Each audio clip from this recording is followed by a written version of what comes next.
Later Mughal painting, due to gradual decline of ardent patronage, highly skilled artists left the Mughal ateliers and were welcomed by provincial Mughal rulers. These rulers imitated the Mughal royalties and wanted to recreate in paintings the glory of their dynasty and even of their court. Bahadur Shah Zafar, 1838, Fogg Museum of Art, Cambridge, UK.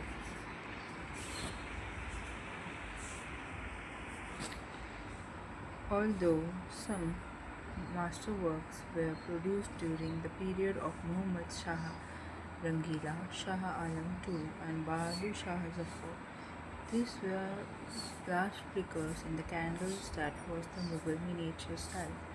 Bahadur Shah Zafar painted dated 1838 was made about 2 decades before he was exiled to Burma by the British, who were quick to see that no claimant to Mughal authority remained anywhere near Delhi to claim their imperial authority. After the failure of the Indian revolt in 1857, he was the last Mughal ruler who was also a poet, scholar, and connoisseur. The new political environment unsettled regional kingdom and threat of English ascendancy changed the art scenario of India yet again. The painters tried to suit the changing background. Their aesthetic concern, choice of subject matters, and visual language.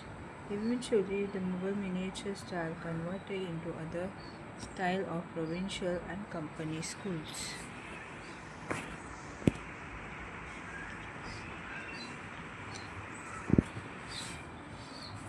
Process of Mughal painting. Most of the painting that we see as Mughal miniature were part of manuscripts and wall albums. That is the visual and texture space in a given format. For making book painting, the following process was adopted. The sheet of handmade papers were prepared and cut to suit the size of the manuscripts. Designated space was left for the artist to fill it with a suitable visual composition. Then the pages were ruled and filled with text.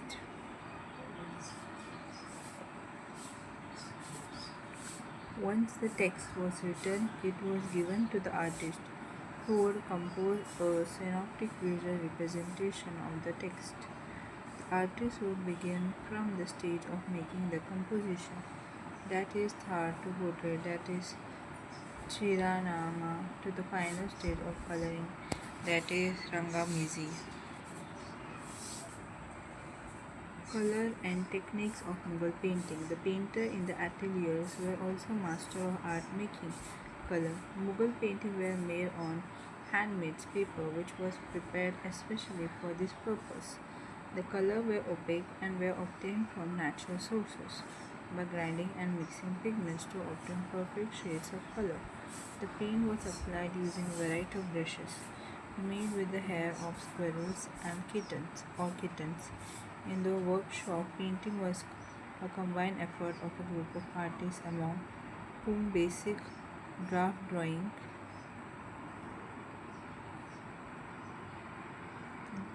grinding and filling in of color.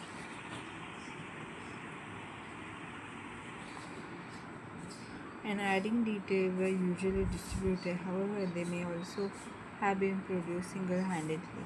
Thus, the artwork produced during the early Mughal phase were collaborative effort of the team of the artist. And based on one specialization, each artist would undertake an aspect of the painting that he was comfortable with or delegated. Record tell us that the artists were given incentive and increment in their salary according to the work done. The recorded name of the master artist also inform of the position that they enjoy in the royal ateliers.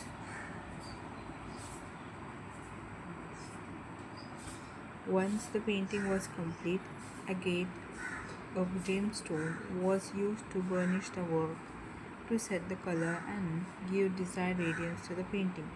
Some of the pigments and color achieved from those were vermilion from cinnabar, ultramarine from lapis lazuli, bright yellow from orpiment shells grounded for making white, and lamp blacks from charcoal. Gold and silver powder were mixed with color or sprinkled to add extravagance to a painting. Project for students. Select around 5 quotations from a writer, poet, or philosopher. Translate them into the language of your choice. Create a manuscript with your translation in a calligraphic style. An ornate border drawing inspiration from the Mughal manuscripts.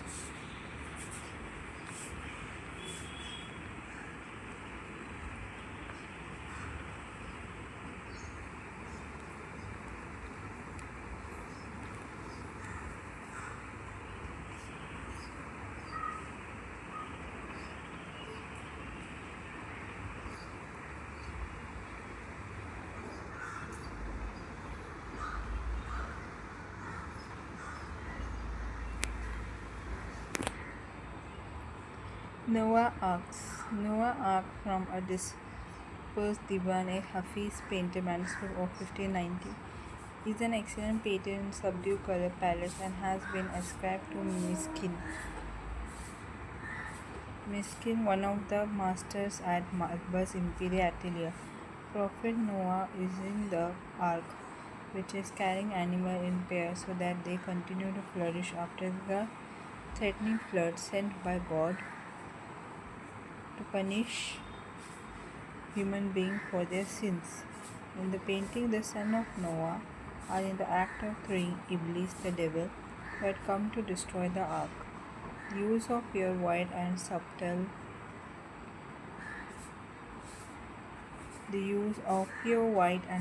shades of red, blue, and yellow is charming. The rendering of water is convincing, and a vertical perspective infused the painting with an element of heightened dramatics energy. This painting lies in the collection of Royal Gallery of Art, Smithsonian Institution, Washington, D.C., USA.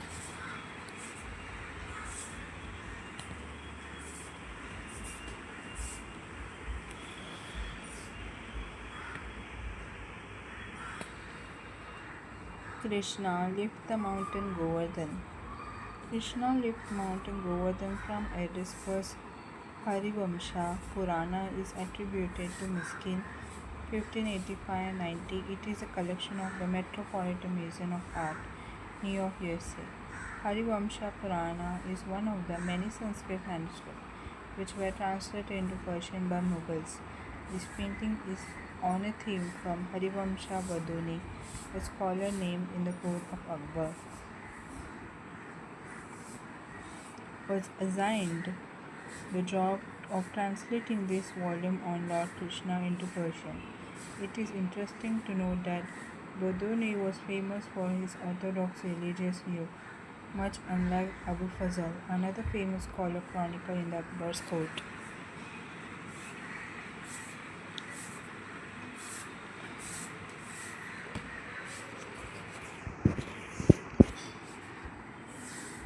Hari or Lord Krishna lifted the mountain Govardhan with all the creatures dwelling therein with the intention to protect them, the villagers, and their livestock who were his followers, from the torrential rain sent by another powerful god Indra.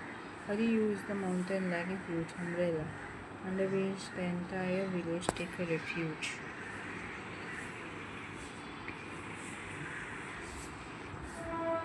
Falcons on a bird rest. This painting by Ustad Mansoor Nadir ul Asar, a title received from Jahangir, is in the collection of Cleveland Museums of Art, Ohio, USA.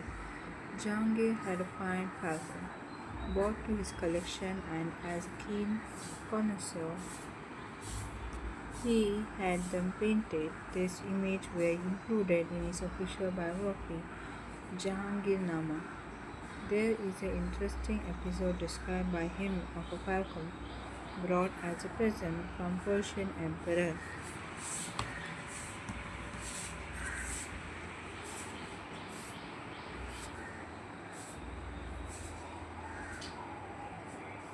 From Persian Emperor Shah Abbas.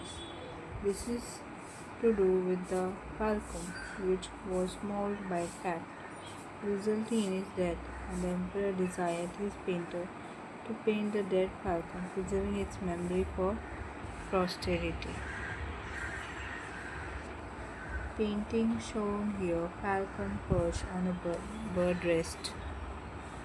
1650 is one of the many paintings that were painted by Mughal artist Ustad Mansoor.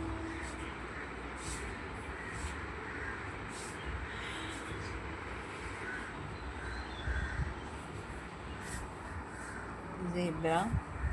The zebra in these paintings was from Ethiopia, brought by Turks and presented to Mughal Emperor Jahangir by his nobleman Mir Jafar, who had acquired it. Jahangir wrote on the painting in Persia, the court language, that it was a mule which the Turks Rumiyan, in the company of Mir Jafar, had brought from Ethiopia, Habesha. Its likeness was drawn by Nadir ul Asr, wonder of the age, Ustad Mansoor in Jahangirnama. In Jahangirnama, it is clearly stated that the animal was presented to him during Nowroz or New Year festivity in March 1621. It is also mentioned that Jahangir had carefully examined it, as some thought that it was a horse on which someone had painted his stripes. Jahangir decided to send it to Shah Abbas of Iran, with whom he often exchanged rare and unique gifts, including animals and birds, and the Shah would also send him a rare gift like falcon discussed earlier.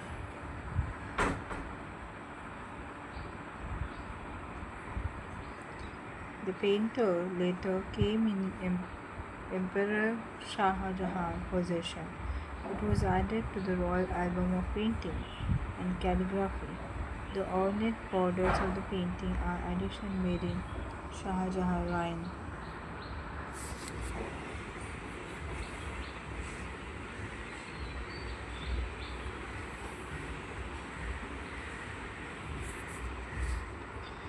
Marriage processions of Dara Shikoh.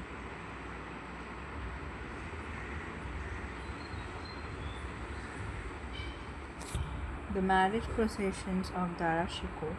This painting, a work by artist Haji Madni, belonged to the period of Shah Jahan, who built Taj Mahal in Agra.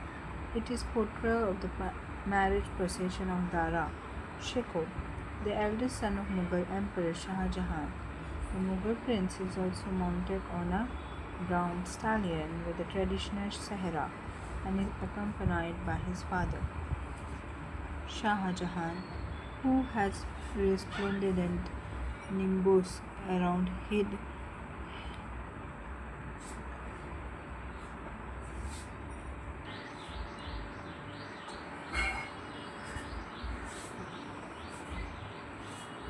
It is the portrayal of the marriage procession of Dara Shikoh, the eldest son of Mughal Emperor Shah Jahan. The Mughal prince is shown mounted on a brown stallion with the traditional sehra.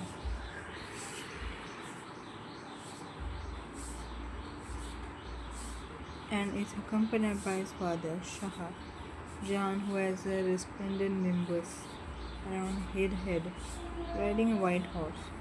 Marriage processions are accompanied by accompanied and received by music, dance, gifts, and fireworks. The artist has created the glamour of the marriage procession with all its pomp and show. This painting is in the collection of National Museum, New Delhi, India.